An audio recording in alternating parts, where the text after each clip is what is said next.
시청자 여러분 안녕하십니까. 센 경제 현장의 임동석입니다. 미국발 악재에도 불구하고 선전하던 우리 증시가 수출이 급감했다는 소식이 들려오면서 결국 하락 마감하고 말았습니다.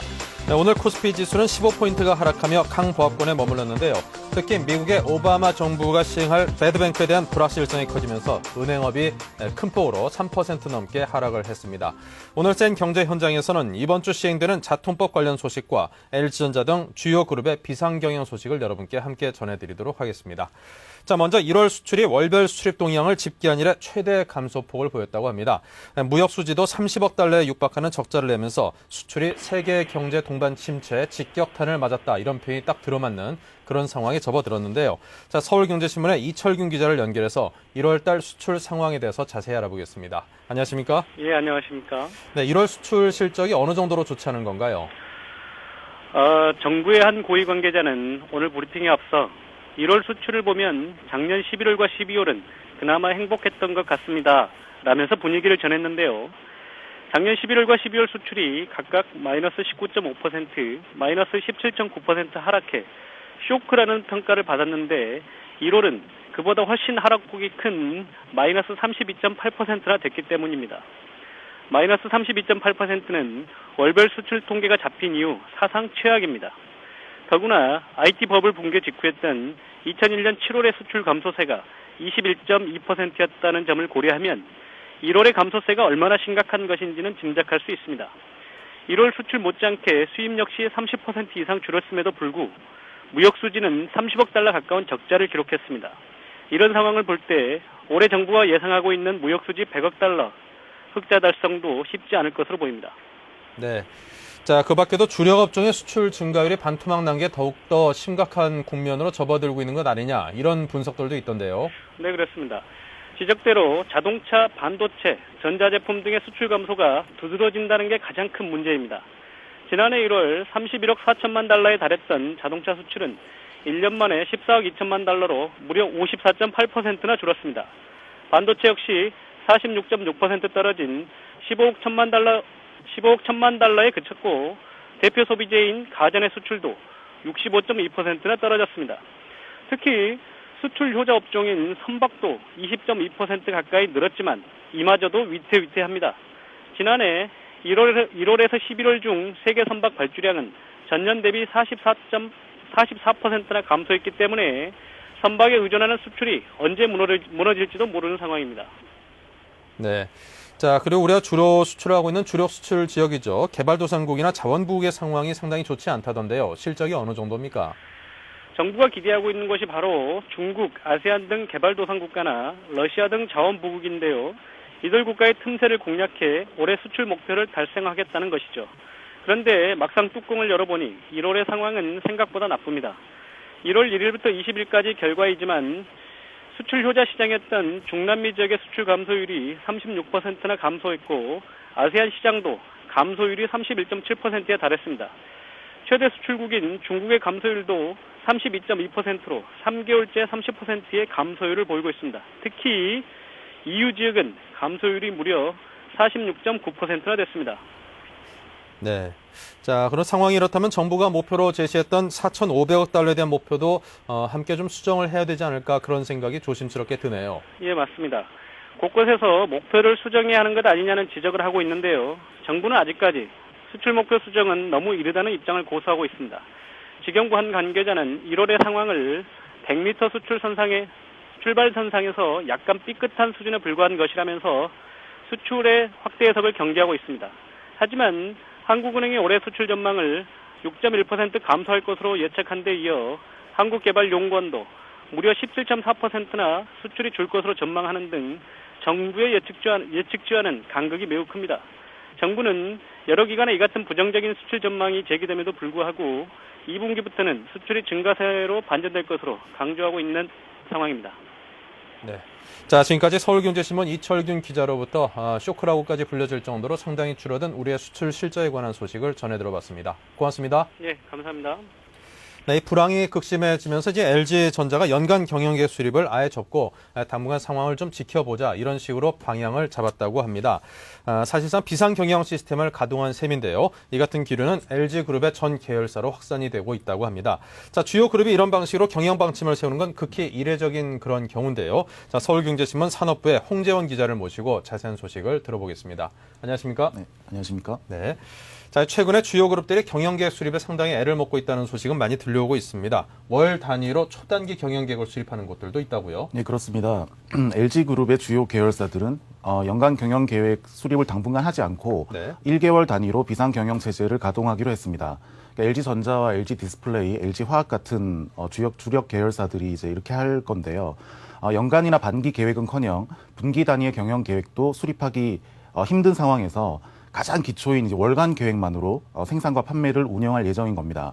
원래는 지난해 11월에 계열사별로 판매 목표나 매출, 이익 전망, 또 투자, 채용 계획 같은 걸 확정을 해서 구본무 회장과 지주회사에 보고를 하고 이걸 확정하게 되는데 이번에는 글로벌 불황 때문에 한 치 앞도 내다볼 수 없다는 판단을 내리고 이렇게 하기로 한 겁니다. 이렇게 되면은 당연히 계열사 계획을 취합하는 LG그룹도 연간 계획 대신 1개월 단위의 현황밖에는 운영할 수 없게 됩니다. 네. 자, 이게 비단 LG그룹만의 현상은 아닐 것 같고요. 다른 그룹들의 사정도 사실 뭐 별반 다르지 않을 것 같습니다. 네, 그렇습니다. LG그룹 같은 경우에도 계열사별로 1개월 또는 분기 단위의 경영 계획을 세우고 탄력적으로 운영하기로 했습니다. 현대차그룹도 원래는 정몽구 회장이 신년사에서 공식적으로 경영 계획을 밝히곤 하지만 올해는 그러지 않았고요. 분기 단위의 목표만 세우고 조심스럽게 사업을 진행키로 했습니다. 삼성도 6개월 단위 계획을 수립을 해서 지금 진행을 하고 있고요. 이 시나리오 경영이라고 해서 수시로 바꿔서 경영 계획을 수립하겠다고 밝힌 바 있습니다. 네. 자, 이런 원인은 아무래도 지금 극심하게 침체되고 있는 지금의 경기 탓이겠죠, 물론. 네네. 시장이 급속하게 얼어붙으면서 수요 공급 관측이 사실상 불가능하고요. 네. 또 뭐 환율이나 여러 수치상의 지표들도 굉장히 유동적이기 때문에 이렇게 됐는데요.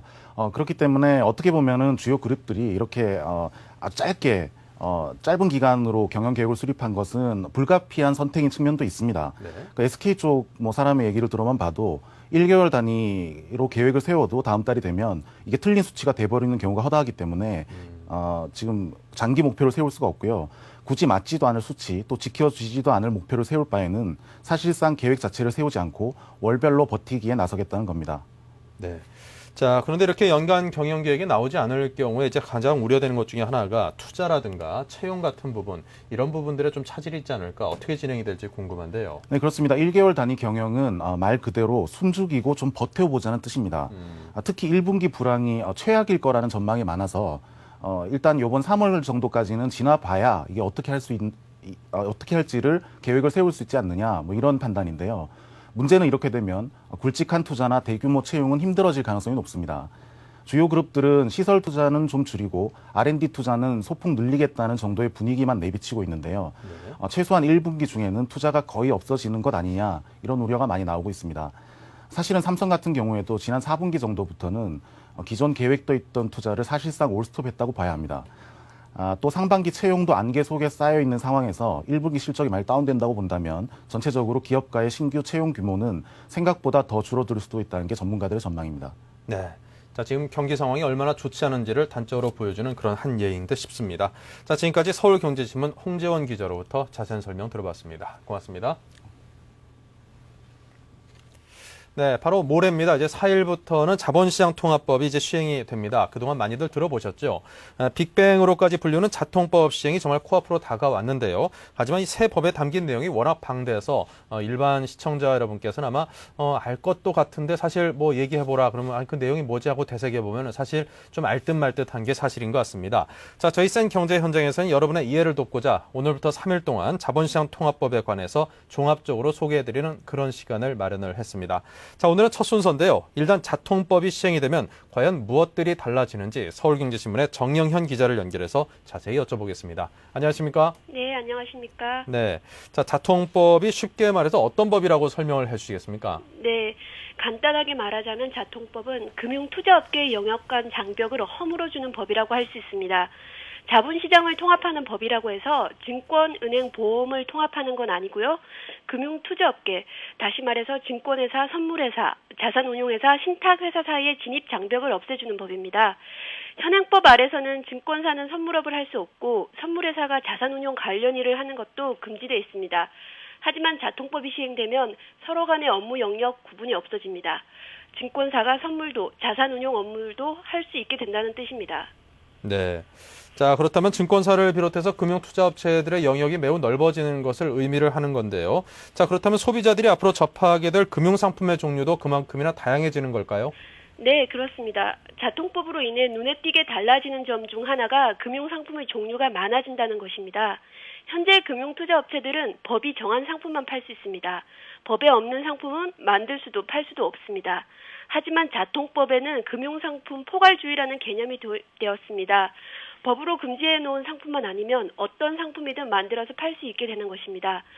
어느 정도 시간은 걸리겠지만 조만간 일반 투자자들은 날씨나 거시경제 지표, 자연재해와 관련된 파생상품에 투자할 수 있는 그런 기회도 얻게 될 전망입니다. 네. 자, 그렇다면 금융상품의 종류가 이렇게 많아지고 또 복잡해진다면 일반 투자자들이 좀 혼란스럽지 않을까 하는 염려도 들고요. 사실 그동안 그런 문제가 많이 발생을 했었는데 불안전 판매로 인한 피해도 예상할 수 있지 않을까요? 예, 그렇습니다. 이 때문에 자통법은 금융투자업체들에게 업무 영역 확대와 다양한 상품 판매라는 기회를 주는 대신 투자자 보호 수준을 선진국 수준으로 높일 것을 요구하고 있습니다. 투자자 보호 의무는 금융투자업체들뿐만 아니라 금융상품을 취급하는 은행이나 보험에도 똑같이 적용되는데요. 금융상품을 판매하는 증권사나 은행 직원들은 투자자에게 상품을 판매하기 전에 투자 목적, 재산 상태, 투자 경험 등을 서면으로 꼼꼼하게 파악해야 합니다. 네. 자, 그 밖에도 금융투자업계 유관기관들의 변화가 어떤지 궁금하고요. 또 일반 투자자들이 이 자통법에 대해서 좀 더 자세히 알고자 한다면 어떤 경로를 통해서 알아볼 수 있을까요? 네, 법이 바뀌는 만큼 증권 유관기관들도 통폐합되고 이름이 바뀌기도 합니다. 우선 한국증권선물거래소는 한국거래소로 이름을 바꿉니다. 앞으로는 증권하고 선물뿐만 아니라 다양한 금융상품도 다루게 되기 때문입니다. 또 증권업계와 자산운용업계, 선물업계를 각각 대변하던 증권업협회, 자산운용협회, 선물협회는 한국금융투자협회로 통합됩니다. 그리고 증권예탁결제원은 한국예탁결제원이라는 새로운 간판을 걸게 됩니다. 자통법에 대한 세부적인 내용은 금융감독원 인터넷 홈페이지 www.fss.or.kr에 설치된 자본시장통합법 전용 메뉴에서 확인할 수 있습니다. 관련 법령이나 제도 등이 소개되어 있고 더 궁금한 점은 이 코너를 통해 실무자에게 직접 물어볼 수도 있습니다. 네. 자, 지금까지 자통법 관련해서 여러분께 3일 동안 알려드릴 텐데요. 오늘 그 첫 순서로 서울경제신문 정영현 기자로부터 자통법의 그 내용과 기본 개념에 관한 상세한 설명을 청해서 들어봤습니다. 고맙습니다. 네, 고맙습니다. 네, 이어서 오늘의 경제 지표를 살펴드리겠습니다.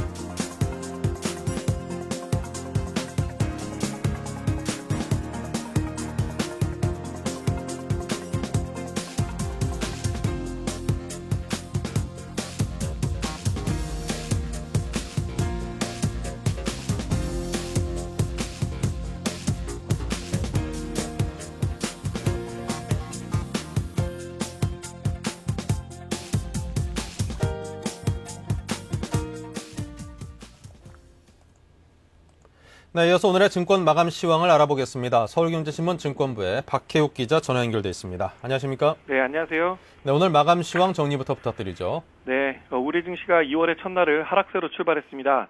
일 코스피 지수는 전날보다 15.16포인트 내린 1146.95포인트에 장을 마쳤습니다. 이날 16.24포인트 내린 채 출발한 지수는 개인과 외국인의 동반 매수로 상승 전환하게 됐지만 1월 수출 급감 소식이 전해지면서 약세로 돌아섰습니다. 수급 면에선 기관이 3,979억 원 순매도하며 지수 하락을 주도했고 프로그램 매매에서도 3,500원 규모 순매도 물량이 쏟아져 나왔습니다. 반면 개인과 외국인은 각각 1,203억 원, 2,361억 원 순매수를 기록했습니다. 네. 자, 수급 면에서 특히 외국인들의 동향이 우호적인데요. 어떻습니까? 네, 외국인이 최근 잇따라 발표되는 최악의 경제 지표에도 아랑곳하지 않고 국내 증시에 대한 러브콜을 지속하고 있습니다.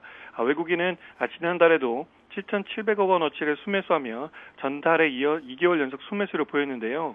이에 힘입어 외국인 비중은 지난 1월 한 달간 0.1%포인트가 증가했습니다.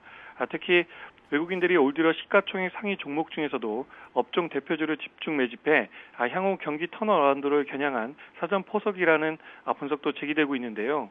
그러나 아직까진 외국인의 매수 규모가 눈에 띄게 크지 않다는 점에서 섣부른 낙관론을 경계하는 시각이 우세한 상황입니다. 네. 자, 그 밖에도 해외 펀드 시장이 급격히 악화되고 있다던데요. 네, 해외 주식형 펀드 시장이 급격하게 악화되고 있습니다. 지난해 중반부터 시작된 자금 유출세는 해를 넘기고도 계속되고 있고, 최근 4개월간 새로 설정된 펀드는 손을 꼽을 정도입니다. 이 정도면 빈사 상태라 해도 틀리지 않을 정도인데요.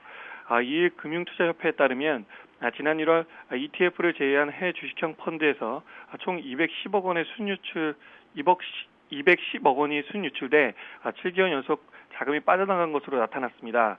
지난해 7월부터 7개월 연속 해외 주식형 펀드에서 나간 자금 규모는 총 7조 1271억 원에 이릅니다.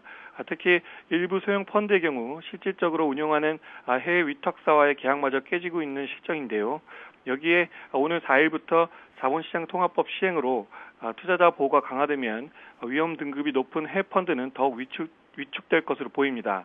증권업계 한 관계자는 해외 펀드 열풍이 지난해 글로벌 증시 동반 하락과 함께 모습을 감췄고 비과세 혜택 역시 올 연말로 끝나기 때문에 해외 펀드에 대한 투자 심리 위축이 불가피하다며 중복되는 국가 펀드나 유사 지역 펀드를 중심으로 해외 펀드를 정리할 필요가 있다고 조언했습니다. 네. 자, 지금까지 오늘의 증시 마감 상황과 그리고 증시 관련 소식을 정리해 들어봤습니다. 박혜욱 기자였습니다. 고맙습니다. 네, 감사합니다. 자, KB투자증권이 자체 개발한 HTS KB 플러스타를 출시하면서 리테일 영업을 본격적으로 시작을 했다고 합니다. 자, KB투자증권은 오늘 황영기 KB금융지주 회장을 비롯한 KB 계열사 사장단이 참석한 가운데 명동 KB국민은행에서 리테일 영업 런칭 행사를 가졌습니다. KB투자증권은 KB플러스타의 매매 수수료를 업계 최저 수준인 0.015%로 책정하고 KB국민은행 고객에게는 등급별 추가 할인 등의 다양한 할인 혜택을 제공할 계획입니다. 네, 센 경제현장 잠시 이어서 뉴스 단신을 전해드리겠습니다.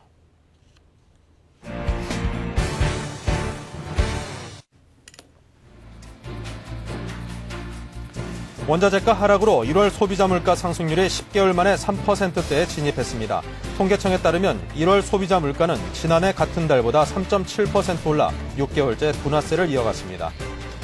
국내 완성차 업계 5개사의 1월 판매 실적이 20만 4,473대로 전년 동기 대비 42% 감소했습니다. 내수시장에선 개별 소비세 인하에도 불구하고 4년 만에 최악의 판매 기록이 나왔습니다. 현대상사의 주채권은행인 외환은행은 오늘 채권단 운영위원회를 열고 우리투자증권, 산업은행 컨소시엄과 NH투자증권을 매각 주관사로 선정했습니다. 자본시장 통합법 시행을 앞두고 증권사의 입출금 및 계좌 이체 기능이 이르면 6월부터 가능해질 전망입니다. 증권업계는 내일 사장단 회의에서 은행업계와 합의한 내용을 추인합니다. 네, 잠시 후 증시전략센터를 이어가겠습니다. 대한민국 경제부 증권부 기자들이 아침마다 서울경제TV를 보고 있습니다. 매일 20분 투자로 미 증시 흐름을 한눈에 블룸버그 파이널 워드 30분 시청으로 아시아 경제까지 한꺼번에 블룸버그 아시아 비즈니스 투나잇 한글 자막과 함께 방송되는 블룸버그의 또 다른 프로그램들 주말 인터뷰 프로그램 나이트 토크 성공한 모험 기업인을 다룬 블룸버그 벤처 음악과 영화, 순수 미술에서 세계 최고급 레스토랑까지 고품격 문화예술을 소개하는 매거진 프로그램 블룸버그 뮤직 세계 정재계 거물들의 향배를 통해 글로벌 마켓을 예측하는 블룸버그 폴리티컬 캐피털 블룸버그의 간판 스타 버나드 로가 각국 기업과 정부, 각계각층 인물 인터뷰를 통해 경제를 진단하는 블룸버그 보이스 국내 최초 3시간 내 번역 자막 처리. 블룸버그 TV 국내 득점 채널 서울경제TV에서 이 모든 것을 경험하십시오. Bloomberg Television.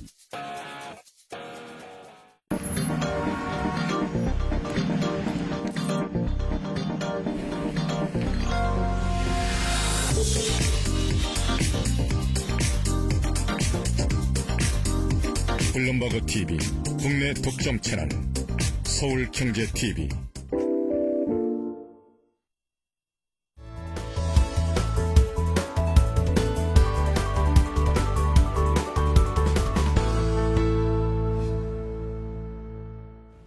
네, 증시 전략센터 순서를 이어가겠습니다. 네, 메리츠증권의 박진지 점장, 하나대투증권의 최석훈 부장 두 분의 전문가를 모셨습니다. 안녕하십니까? 안녕하십니까? 네, 오늘 코스피 지수가 이틀째 하락세를 보였는데요. 자, 먼저 박진지 점장님께 오늘 장 정리를 부탁을 드리겠습니다. 네.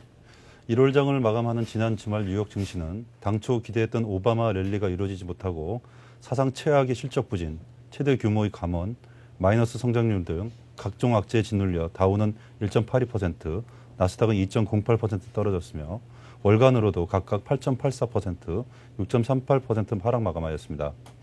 통상 1월 증시가 하락하면 그해 증시가 약세를 보였던 확률이 70% 이상이었던 점을 감안하면 올해 뉴욕 증시를 암울케 하는 요인으로 볼 수도 있지만 나올 악재는 웬만큼 다 나왔고 오바마 행정부의 경기 부양책이 신속히 작용하면 의외로 1월 징크스는 깨질 것이라는 기대감도 상존해 있기 때문에 예단키는 어려운 상황입니다. 월간 업종별 동향을 보면 금융주들의 부진한 실적 발표로 뱅크 오브 아메리카, 시티 등은 각각 53%, 47% 하락했고 관련 은행 업종의 하락폭이 제일 컸으며 다우 30 종목 중 월간으로 상승한 주식은 IBM과 크래프트뿐이었습니다. 한편 유럽 경제지표 악화에 따른 유로화 약세로 상대적인 달러 강세가 이루어졌고 유가는 소폭 상승하며 월간으로는 배럴당 3달러 정도 하락 마감하였습니다. 반면 국내 증시는 미국 증시의 약세와는 대조적으로 1월 소폭 상승세로 마감하며 주간으로는 3주 만에 상승세를 나타냈는데요. 독일 반도체 업체인 키몬다의 파산, 미국 배드뱅크 설립에 따른 금융위기 완화 기대감으로 삼성전자 및 은행주에 대한 외인 및 기관 매수세가 나타난 것이 주 요인이라 볼 수 있겠습니다. 2월에도 정책 기대감과 수급 여건 개선으로 나아지려는 전망이 우세한 가운데 2월 첫 국내 주식시장은 지난 주말 뉴욕 증시 약세에도 불구 외인 및 개인 매수세로 장중한 때 1170선까지 오르기도 하였으나 일본, 홍콩 등 해외 증시 약세와 투신 등 기관 프로그램 매물 출회가 이루어지면서 코스피는 1.3% 약세를 마감했습니다. 반면 각종 테마성 호재가 작용한 코스닥은 기관 매수세가 유입되며 0.87% 상승하는 대조적인 양상을 나타냈습니다. 거의 전 업종이 동반 하락한 가운데 금융주의 약세가 두드러졌고 삼성전자 등 시가총액 대형주도 대부분 하락 마감하였습니다. 원달러 환율도 전일비 10원 50전 오른 1390원으로 마감하며 연 3일째 오름세를 나타냈습니다. 네. 자, 그렇다면 이제 오늘 장 정리는 이렇게 했고요. 내일 장에 대한 전망이 또 중요할 텐데 최석훈 부장님께서 맡아주십시오. 일단 그 내일 장과 금주 장을 이제 예상을 해보면 네. 그 최근에 이제 국내 증시가 다른 그 해외 증시에 비해서 상대적으로 이제 그 견조한 그런 상황을 보여줬는데 먼저 거기에 대한 그 몇 가지 요인을 한번 살펴보도록 하겠습니다. 우선 그 작년 이후로 계속되고 있는 그 금리나 지속적으로 좀 공격적으로 지금 하고 있는데 그런 부분들이 이제 최근에 그 단기 금융시장에서 점차 그 효과가 나타나고 있다 이렇게 볼 수 있겠습니다. 그 지난 주말 그 CD 금리가 2.96%까지 지금 하락한 상태고 CP 금리, 기업보험 금리 자체도 지금 그 3년 4개월 만에 그 4%가 지금 붕괴되면서 3.98%까지 지금 하락한 상태입니다. 그래서 올해 초나 특히 작년 11월 비해서는 그 300bp 이상 크게 이제 하락한 그런 상태이기 때문에 이런 부분들이 그 효과를 좀 금융시장에서 나타나고 있다라고 이렇게 볼 수 있겠고 두 번째로는 그 지금 PF 대출 관련해서 잠재적인 부실이 그 계속 남아있긴 하지만 국내 금융권의 그 부실 규모가 그리고 부실 어떤 그 상태 내용들이 선진국의 부실 상태보다는 상당히 양호한 상태라고 이렇게 볼 수 있겠습니다. 그런 부분에서 그 상당히 강세를 띠고 있는 그런 상태고요.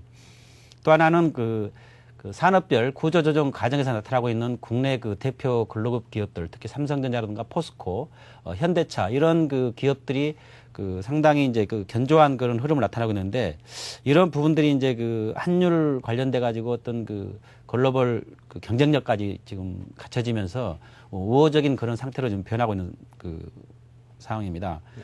더불어서 이제 최근에 이제 외국인 매수가 두 달 연속, 특히 1월 달 같은 경우는 거의 9천억에 육박하는 순매수를 기록하고 있는데, 그건 외국인 매수가 계속 유입되고 있고, 그리고 이제 오늘 이제 선물 그 매도를 하면서 한 3천에 가까운 그 차익 매도가 나왔는데, 그런 부분이 부담이 되고 있지만 역시 이제 선물 강세에 따른 그런 프로그램 매수가 정시를 받치는 수급의 개선을 가져온 그런 요인이었다고 볼 수 있겠습니다. 그렇지만 이제 그 이러한 상승 추세가 이제 지속될 것이냐라는 부분에서는 여전히 이제 상당히 좀 그 부정적인 부분이 많다고 볼 수 있겠는데, 특히 이제 그 해외 쪽의 그런 부분들이 결국은 이제 증시 상승을 계속 압박할 수 있는 그런 요인이라고 볼 수 있겠습니다. 최근에 이제 국내 증시 또 미국 증시가 상당히 이제 연동돼 가지고 움직이는 부분을 볼 수 있겠지만, 특히 미국 쪽에서 몇 가지를 보게 되면은 이제 이 부분도 쉽지 않아 보인다고 이렇게 먼저 이제 말씀드릴 수 있겠습니다. 먼저 지난 주말에 나타나고 있는 미국의 주요 지표들, 특히 신규 주택 판매라든가 그다음에 실업성 신청 건수, 이런 부분들이 지금 그 사상 최고치를 계속 나타내고 있고, 네. 그리고 내구재 주문도 지금 5개월 연속 하락하는, 그 지표상에서는 굉장히 그 부정적인 부분들이 계속 부각되고 있는 상황입니다.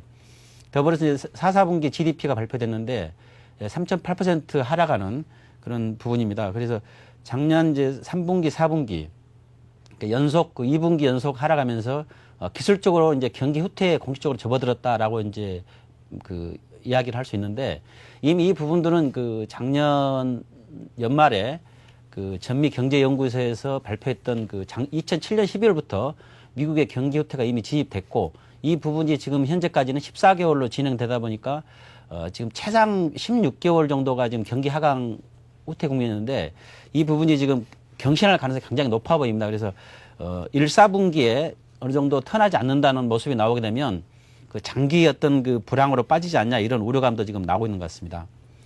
더불어서 이제 최근에 이제 부각되고 있는 배드뱅크에 관련된 부분인데, 이 배드뱅크의 어떤 효과라든가 그다음에 그 배드뱅크 설립에 관한 그 불확실성 또는 회의론들이 계속 지금 나오고 있는 그런 상황입니다. 그래서 이 부분도 지금 이제 이번 주에 배드뱅크를 포함한 금융구제 그 종합대책이 나올 걸로 예상이 됐는데, 네. 이게 아마 내주 또는 그 연기될 그런 가능성도 있고, 또 이제 상원에서 거론되고 있는 그 경기 부양책도 상원 통과가 상당히 좀 불확실하다, 이런 이야기까지 나오고 있는 상태입니다.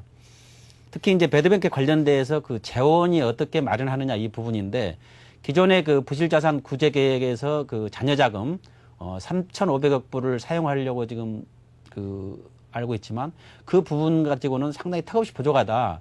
최소한 1조 5천억에서 2조, 그보다 훨씬 상회하는 금액이 소요될 것이라는 그런 전망이 나오고 있습니다. 네. 그리고 또한 그 배드뱅크에서 매입하는 그 은행권의 부실 자산, 이걸 과연 어떻게 평가하느냐, 이 부분도 시중 그 가치보다 낮게 하느냐 높게 하느냐에 따라서 그 개인의 어떤 그다음 정부의 세금 부담, 그리고 또 은행의 그 추가 부실 심화, 이런 것들의 어떤 딜레마에 지금 상당히 빠져 있는 상태입니다. 이 부분도 앞으로 배드뱅크의 어떤 그 효과 과연 얼마큼 나타나냐, 이런 그 부분의 의문점이 계속 될 수 있겠고요. 따라서 이제 그 배드뱅크를 하면서 그 배드뱅크하고 다른 방안을 같이 병행하자라는 그 안들이 나오고 있습니다. 그 하나가 이제 그 은행권의 보통주를 이제 매입하면서 자금 지원을 하면서 은행의 대출 여건을 이제 확보해 주자 하는 부분하고요. 그리고 다른 하나는 그 추가 손실을 보증해주는, 추가적인 손실을 보증해주는 방안이 나오고 있는데, 어떤 형태든 간에 어떤 정책적인 결정이 쉽지 않다는 게 가장 큰 문제라고 할 수 있겠습니다.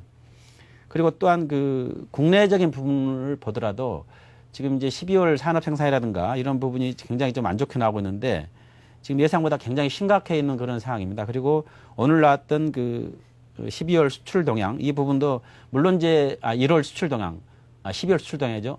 죄송합니다. 1월 수출 동향인데, 그 1월 달에 이제 구정이라든가 이제 조업 일수가 단축되고, 그리고 자동차 그 생산이 감소한 등 그런 영향이 있었지만은 전년 그 2008년도 비해서 거의 뭐 33% 정도 감소가 있습니다. 이게 이제 사상 최대로 이제 감소한 상황인데, 이 정도로 이제 실물의 충격이 굉장히 본격적으로 지금 나타나고 있다라고 이제 볼 수 있겠습니다.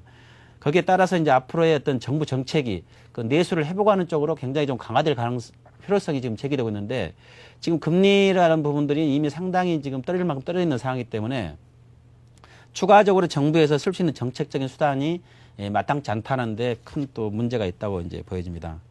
그리고 이제 중요한 게 내일 이제 그 1월 애한 보유고가 발표가 됐는데 발표가 될 예정인데 지난 그 1월 달 무역 적자가 30억 불 이상으로 지금 나올 것이다 이렇게 판단이 되고 있습니다. 그래서 그런 걸 감안했을 때 과연 2천억 불의 애한 보유고가 지켜지겠냐 하는 부분들은 만약 경우에 따라서 2천억 불이 하야한다고 그러면 상당히 이제 어떤 그 심적인 악영향을 미칠 수 있다고 보여집니다.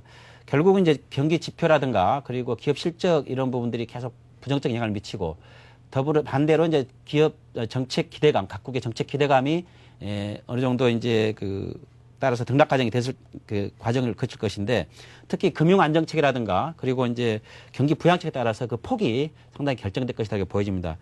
그리고 기술적으로도 지금 21선을 지난 주말에 회복하다가 오늘 다시 20일 하회하는 그런 모습을 봤을 때 기술적으로 아직 그 안정성을 확보하기는 어렵고 미국의 그 다우 지수가 만약에 지금 8,000포인트에서 경우에 따라서 전저점인 7,500선을 하회한다 그러면 그 국내 증시도 단기적인 충격이 불가피하다 이렇게 말씀드릴 수 있겠습니다. 따라서 최근에 이제 이슈화되고 있는 그 자통법 수혜전 증권주라든가 IT주 그리고 정책 수혜주 중심으로서 단기 수익을 추구하는 그런 짧은 매매가 유효할 걸로 판단이 됩니다. 네. 자, 이렇게 해서 두 전문가의 오늘 증시 상황 분석 그리고 내일 장에 대한 전망과 예측까지 함께 청해서 들어봤습니다. 자, 계속해서 투자 전략으로 넘어갈 텐데요. 자, 박진 지점장님의 투자 전략을 청해 듣겠습니다. 네, 오늘은 그 자산주의 대표 주자이면서 지주회사의 대표격인 삼성물산과 한화에 대해서 말씀드리겠습니다. 우선 그 삼성물산을 특징 지을 수 있는 포인트는 세 가지로 분류할 수가 있는데요. 첫째, 해외 복합 개발 사업에서 국내 건설사 중에서 최고의 수주 경쟁력을 확보했다는 것입니다. 실제로 4분기 실적은 기대에 못 미쳤지만은 이는 부동산 경기 침체의 영향 때문이고 오히려 아랍에미레이트의 팜 주메이라, 여의도의 그 파크원 프로젝트 등 국내 복합 프로젝트에 신규로 11조가 넘는 수주 실적을 달성했고 주택 시공권 잔고를 포함한 총 수주 물량은 32조로서 향후 5년치 일감을 미리 확보한 상태라는 점과 동사의 해외 수주 증가는 지속될 것이라는 점이 키포인트입니다. 둘째, 미 분양 규모가 대형사 중 최저로서 주택사업의 보수적 접근이 빛을 발하고 있다는 점인데요. 동사는 재건축, 재개발, 수도권 중심의 주택사업으로 미 분양 영향이 크지 않고 ABS, ABCP를 이용한 파이낸싱도 없으며 국내 공사 순보증 채무가 5,100억 원으로서 대형사 중 최저라는 점입니다. 셋째는 지분 가치에 적용한 할인율 50%는 충분히 더 낮아질 가능성이 있다는 점인데요. 지난번에 SK에 대해서 한번 말씀드릴 때도 똑같은 내용인데요. 기업 규제 및 그 지배구조 관련 법률이 국회를 통과할 경우에 삼성그룹이 앞으로 그 구도 개편은 재편될 수 있다는 것이고요. 지분 가치에 대한 할인율 감소로 동사의 기업 가치 증대가 기대된다는 것입니다. 2009년 예상 순이익 4,750억을 감안했을 때 EPS는 2,953원, BPS는 36,950원인데요. 이를 감안하여서 목표가는 51,000원, 손절가는 36,000원을 제시하겠습니다. 네. 자, 이렇게 해서 삼성물산의 그 가격대까지 말씀을 해주셨습니다. 자, 그 밖에 한화는 어떨까요? 요즘 대우조선해양 관련해서도 이제 오히려 좀 긍정적으로 평가를 받고 있죠. 그렇습니다. 네. 첫째, 그 한화가 그 올라갈 수 있는 그 키포인트는 M&A 포기에 따른 긍정적 가치 증가입니다. 동사의 대우조선해양 인수 포기는 우선 연간 2천억 정도의 이자 비용 증가가 사라졌다는 점이며 보유 현금 대부분이 M&A 쪽으로 소요될 수 있었으나 이러한 우려가 해소되었다는 것이고 인수 시의 경영권 프리미엄 상각 비용에 대한 부담이 없어져서 기업 가치가 증대되고 있다는 점입니다. 둘째, 그 대한생명 상장 추진을 통한 보유 지분 가치 현실화 기대인데요. 동사의 M&A 포기가 오히려 그 대한생명 상장 추진을 가속화할 수 있다는 점인데요. 대한생명의 33%를 보유한 그 예금보험공사와 하나그룹이 대한생명 상장을 통한 차익 실현과 보유 지분 현실화 등 서로 간의 이점이 맞물릴 경우 그 상장 추진 속도는 상당히 빨라질 것이며 실질적 지주사인 동사에 대한 재평가가 기대된다는 점입니다. 셋째, 그 주당 순자산 가치를 대비했을 때도 과도한 할인율을 감안한 시 지금 주가가 상당히 저평가됐다는 것인데요. 대한생명 지분 가치를 포함한 보수적인 주당 순자산 가치가 49,000원으로서 대우조선해양 인수 포기에 따른 재무구조 개선 기대감을 제외하더라도 현 주가는 PER 7배, PBR 1배 수준으로 매우 저평가되었음을 알 수 있고요. 이를 감안하여 목표가 41,000원, 손절가 25,000원을 제시하겠습니다. 네. 자, 이렇게 해서 한화와 그리고 삼성물산 그 그룹의 실질적인 지주회사 역할을 하고 있는 두 기업에 관한 추천 말씀을 들어봤습니다. 자, 계속해서 최석훈 부장님의 전략도 들어보겠습니다. 오늘 저는 이제 최근에 이제 테마가 되어 있는 두산중공업을 가지고 왔습니다. 네. 두산중공업은 이제 잘 아시다시피 이제 발전 설비 이제 전문 업체인데요. 최근에 정부의 그린 에너지 개발 정책과 연관성이 굉장히 높아가지고 앞으로 이제 추가적인 수혜가 굉장히 크게 부각될 것이라고 이제 판단이 되고 있습니다. 특히 이제 그린 에너지 관련돼 가서 15개 이제 유망 분야가 있는데 그 중에서 이제 3분의 1 이상이 두산중공업의 주요 사업과 지금 관련이 되고 있는 상태입니다. 이제 금액으로 보면은 총 한 6조 원 정도 이제 금액이 이제 예상이 되고 있는데 그 중에 이제 두산중공업과 관련된 사업이 한 35% 정도가 가장 35% 정도를 차지하고 있고 상상자 기업 중에서는 가장 큰 규모로 이제 나타나고 있습니다. 그 실적 또한 발전 부분에 이제 성장세가 계속 이어지고 있어가지고 지금 이제 양호한 실적을 나타내고 있는데 4분기 실적도 이제 시장 예상치를 상당히 크게 이제 상회할 걸로 지금 예상이 되고 있습니다. 다만 이제 환율 상승이라든가 경기 침체 이런 부분의 영향 때문에 특히 이제 외화환산 손실이라든가 지분법 평가 손실 이런 것 때문에 이제 세전 이익은 상당히 좀 감소할 걸로 이렇게 판단이 되고 있습니다.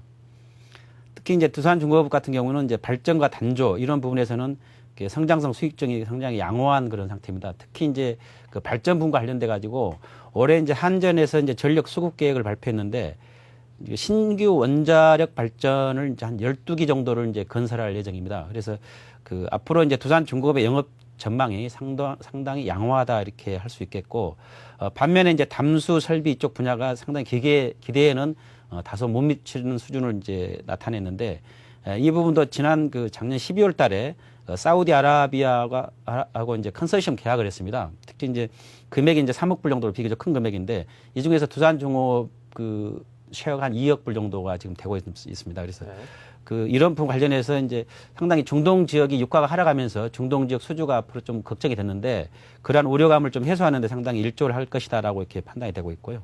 올해 이제 실적을 보면 신규 수주라든가 그다음에 아까 말씀드렸던 기존에 이제 이런 부분들이 상당히 양호하게 나타나기 때문에 특히 이제 신규 수주 같은 경우는 대략 9조에서 10조, 경우에 따른 10조를 훨씬 상회하는 수준까지 지금 예상이 되고 있습니다.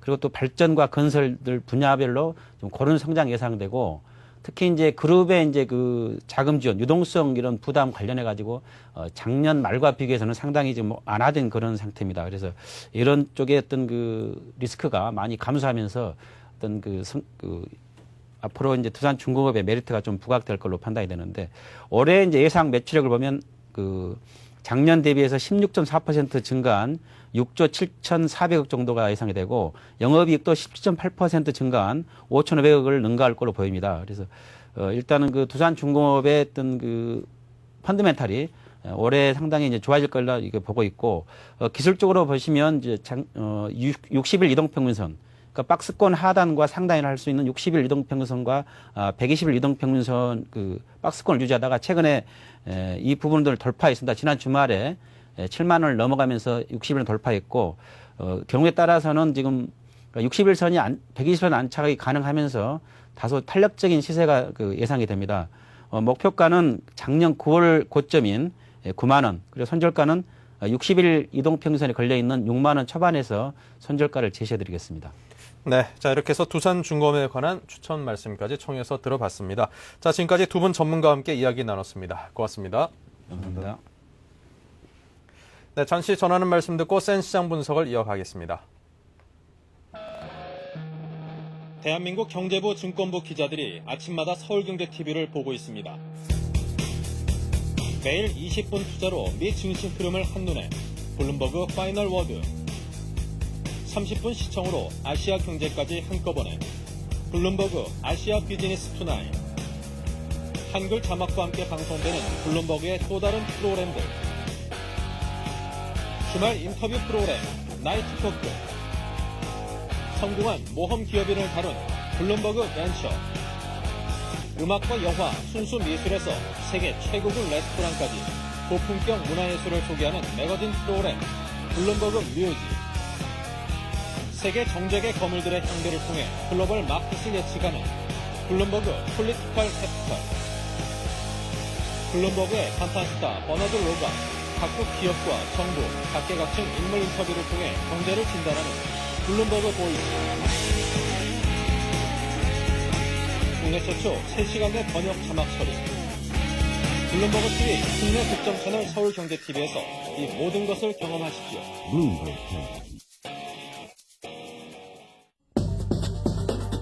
한글로 보는 블룸버그 TV의 실시간 글로벌 경제 정보.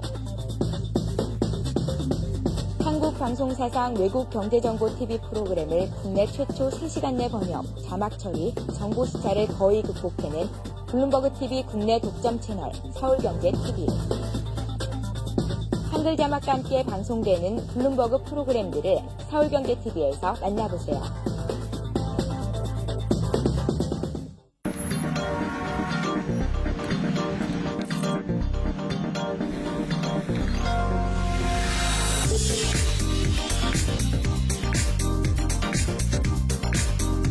블룸버그 TV 국내 독점 채널 서울경제TV.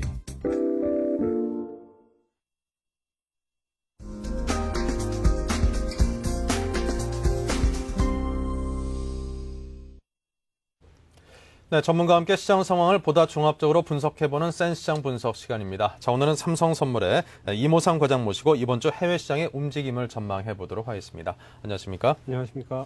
네. 자, 미국 정부의 배드뱅크 설립과 또 주택 차압 억제책에 대한 기대로 일부 경제 지표가 다소 개선된 것으로 알려지고 있습니다. 자, 이에 대한 분석을 먼저 청해 듣고 싶은데요. 예, 말씀하신 대로 주택 시장 관련 지표와 그리고 소비자 기대 심리 지표가 조금 일부 개선이 되었습니다. 지난 주말 미국의 CNBC 방송에서 오바마 정부가 이야기하고 있던 배드뱅크 설립 방안이 일단 지연될 것이라는 그런 보도를 하면서 실제로 미국 주가가 하락을 하고 끝이 났습니다. 하지만 개인적으로는 이 방안이 통과가 되어야만 금융시장 안정을 위한 마지막 방안이 이제 성립이 되는 것이기 때문에 통과 자체가 이루어져야 된다고 생각을 하고요. 이게 통과되지 않는다면 아마 주가 쪽은 추가적인 급락이 예상이 되는 상황입니다. 여기서는 이러한 방안이 수립된다는 것을 전제로 해서 그리고 이제 구제금융자금 가운데에서 약 1천억 달러 정도가 주택 차압을 억제하는 쪽으로 사용이 된다는 것을 전제로 해서 일단 설명을 드리도록 하겠습니다. 우선 차트 안에 기존 주택 판매 차트를 보시게 되면 빨간색으로 표시한 것이 기존 주택 판매입니다만 지난 전월 대비해서 약 6.5% 증가한 것으로 나타나고 있습니다. 물론 통계치를 연말에 개정하기 때문에 그 영향 때문에 이제 증가한 부분도 있다는 부분은 좀 감안해서 봐야 하겠지만 일단은 주택 모기지 금리가 하락을 하고 정부 쪽에서 일단 지원 방안이 계속 나오면서 일단 어느 정도 개선되는 움직임을 보이고 있습니다. 그리고 차트 2의 두 번째 차트의 기존 주택 재고 월수를 보시게 되면 11월 달에는 11.2개월 정도 재고가 누적이 되어 있었습니다만 현재 한 9.3개월로 12월 달에는 좀 감소를 한 것으로 나타나고 있습니다. 물론 과거 평균치인 실선으로 나타낸 6개월치까지는 아직까지 멀었다고는 하지만 그래도 개선되는 조짐을 보이는 부분 자체는 좀 긍정적인 요인입니다. 그리고 세 번째 차트로 이제 미국의 모기지 금리 하락 속에서 주택 구입 여력 지수가 급상승을 하고 있는 모습을 볼 수가 있습니다. 초록색으로 이제 파란색으로 표시된 것이 이제 주택 구입 여력 종합 지수인데 현재 과거 한 10여 년 동안의 상단인 연두색 부분을 일단 상회하는 상황이고요. 물론 현재 이제 실제로 배드뱅크 이런 부분들이 도입이 되지 않는다면 금융시장에서 어떤 은행들의 대출이 늘어나지 않을 것이기 때문에 실질적인 매수로 연결되는 부분은 아직까지 이제 시간이 걸릴 것으로 보입니다만은 현 상황 자체는 주택 구입에는 유리한 상황이 전개되고 있는 것으로 볼 수가 있습니다. 그리고 네 번째 차트로 미국의 미시건대 소비자 신뢰지수를 보시게 되면 일단 선행지수 쪽에서는 소폭 최근에 정책금리 인하라든지 유동성 공급 속에서 조금 반등하는 모습을 보이고 있습니다. 네. 자, 그렇다면 이런 지표들을 놓고 봤을 때 지금 현재 주택 시장의 어떤 가격대가 지금 현재 바닥이라고도 볼 수 있는 건가요? 아닌가요? 아직은 바닥은 아니라고 생각을 하고요. 네. 추가적인 이제 가격의 급락을 막기 위해서는 앞서 말씀드렸던 배드뱅크 설립이라든지 차압 억제를 위한 방안이 의회를 통과하는 것이 급선무가 될 것으로 생각이 됩니다. 다음 차트 5번째 차트인 미국의 실업수당 신청 건수를 보시게 되면 지속적으로 급증을 하고 있는 것을 알 수가 있습니다. 이미 90년대 불황기라든지 2000년 초반의 어떤 IT 버블 이후에 증가했던 부분을 돌파를 한 상황이고요. 실제 이번 주말에 발표될 미국의 12월 실업률 같은 경우는 전월에 7.2% 대비 상승한 7.5% 정도를 기록할 것으로 전망이 되고 있고 또 향후 8%대까지 상회할 것으로 지금 전망이 되고 있는 상황입니다. 그리고 다음 6번째 차트로 이제 소비자 신용 잔고를 보시게 되면 빨간색으로 표시된 빨간색 동그란 원으로 표시된 부분이 이게 불황기였던 부분인데요. 90년 초반하고 98년 1월 달 같은 경우에 급감을 한 이후에 이제 지속적으로 이제 감소를 했었습니다만 일단은 조금 회복되는 움직임을 그때는 보였었습니다. 그런데 이번 같은 경우는 지속적으로 지금 감소세가 확대가 되고 있는 상황이라 가지고 결국 미국의 개인 소비가 회복이 되지 않는다면 그 주택시장의 불안도 지속이 될 것이기 때문에 이런 부분들이 주택시장 회복에는 여전히 불안한 요인이라고 생각을 하고 있습니다. 따라서 이런 부분들을 감안할 경우에는 그 조금 전에 말씀드린 의회가 법안을 통과시켜야만 맨 처음에 설명을 드렸던 주택 구입 여력 지수가 증가한 부분이 실제 매수로 연결이 될 것으로 생각을 합니다. 네. 자, 그렇다면 더더군다나 이제 중요한 것이 향후 이제 미국 주시장이 회복이 될 것인가, 또 이제 상승세로 어느 정도 터닝을 할 수 있을 것인가에 대한 관심을 갖는 분들이 상당히 많거든요. 회복을 한다라면 과연 언제쯤을 회복 시기로 잡고 계신지 궁금합니다. 예. 일단 그 다음 차트 7번째 차트인 미국의 주가 추이를 한번 보시면요. 네. 과거 대공황 시점하고 그리고 IT 버블이 붕괴된 이후의 주가 추이를 나타낸 부분입니다. 파란색이 대공황 이후에 주가가 이제 동그란 그 원으로 표시된 부분이 1942년 4월에 마지막 두 번째 바닥을 치고서 이제 상승세로 전환하는 시점인데, 빨간색은 지금 현재 IT 버블이 2000년에 붕괴된 이후 지금까지의 주가 추이입니다. 따라서 과거 사례를 본다면 아직까지는 완전한 그 주가가 두 번째 바닥을 친 것으로 보기는 좀 힘들 것 같고요. 네. 현재 이 상황에서 아마 그 배드뱅크 설립이라든지 그리고 정부의 그 각종 방안들로 인해 가지고 조금씩 반등은 하겠지만 결국 경기가 회복을 되기 위해서는 개인 소비가 회복이 돼야 하기 때문에 그 부분을 확인할 때까지는 조금 레인지장이 좀 지속이 될 것으로 예상을 합니다. 따라서 이제 완전히 회복하는 시점 자체는 다들 지금 2009년 말을 좀 예상을 하고 있지만 완전히 바닥을 찍고 회복하는 부분 자체는 한 2010년도까지 지연될 가능성도 지금 최근에 좀 증가하고 있는 부분이라서 일단 매매를 하실 때 그 리스크 관리가 무엇보다 중요하기 때문에 그런 점은 감안을 하시고 매매를 하실 필요가 있을 것 같습니다. 네. 근데 지금 말씀해 주신 것처럼 이제 본격적인 경기 회복은 어떤 개인 소비의 회복이 앞서야 한다는 점을 짚어주셨는데요. 근데 지금 전 세계적으로 지금 일자리가 계속해서 줄어들고 있어서 실업자도 늘어나고 공급도 줄어들고 갖고 있는 자산 가치도 계속 하락하고 있는 추세인 요즘에 당분간 그런 어떤 개인 소비 회복을 좀 기대할 수 있을까, 그런 생각이 좀 순진한 마음에 염려가 됩니다. 가능할 것인가? 일단 뭐 말씀하신 대로 개인 소비가 단기간에 회복은 하기는 좀 힘들 것으로 생각을 합니다. 네. 하지만 지금 각국이 내놓고 있는 경기 부양책을 보게 되면 거의 전체 글로벌 GDP 한 10% 가까이 해당되는 부분들이 있거든요. 네. 따라서 따라서 이런 부분이 물론 공공 설비 주도로 이제 투자가 된다는 부분이 투자의 어떤 비효율성 문제가 나올 수는 있겠지만 그런 부분이 일정 부분 고용을 갖다 어느 정도 이제 회복시켜줄 요인이 될 것으로 보고, 그리고 최근에 또 잡쇼링 이런 부분들도 나오고 있는 상황이라 가지고 소비가 급격하게 증가는 하지 않겠지만 일정 부분 그런 부분들이 또 지나치게 급감하는 부분은 좀 막아주지 않을까 생각을 합니다. 그러니까 지금 같은 경우는 어떤 경우에 뭐 그 일자리의 질 자체도 중요하지만 일자리 자체라도 좀 많이 늘려가지고 사람들이 돈을 벌고 좀 쓸 수 있게끔 돌고 돌 수 있게끔 하는 것이 그 시스템의 구축이 굉장히 중요한 것이군요. 자, 어쨌거나 앞으로 갈 길은 상당히 먼 것 같습니다. 자, 지금까지 삼성선물의 이모상 과장님과 함께 이번 주 해외 시장의 움직임과 시황을 정리해서 들어봤습니다. 고맙습니다. 감사합니다. 네, 오늘 여러분께 전해드린 소식들을 보니까 우리 수출 실적이 쇼크에 가까울 만큼 굉장히 안 좋았다는 그런 소식도 전해드렸고요. 그리고 탄탄하다고 여겨지는 대기업들조차 연간 단위 계획보다는 월 단위 계획, 초단기로 경영 계획을 수립해서 상황에 대처한다는 그런 소식들도 전해드렸습니다. 그만큼 지금 상황이 얼마나 좋지 않은 것인가를 반증하는 그런 소식들만을 계속 전해드려가지고 참 이게 마음이 편치 않다, 이런 생각도 드는데요. 자, 그와 함께 국내 금융시장도 좀 휘청거리는 그런 모습도 보이고 있습니다. 아직까지 넘어야 될 산들은 많겠지만요. 산이란 게 또 넘으라고 있는 것이고 보면은 결국에는 이겨내지 않을까 싶은 그런 마음도 같습니다. 하지만 수출 실적이 워낙 좋지 않다는 거는 상당히 좀 마음을 무겁게 하네요. 자, 저희는 여기서 여러분께 인사를 드리고요. 내일 다시 이 시간에 찾아뵙겠습니다. 고맙습니다.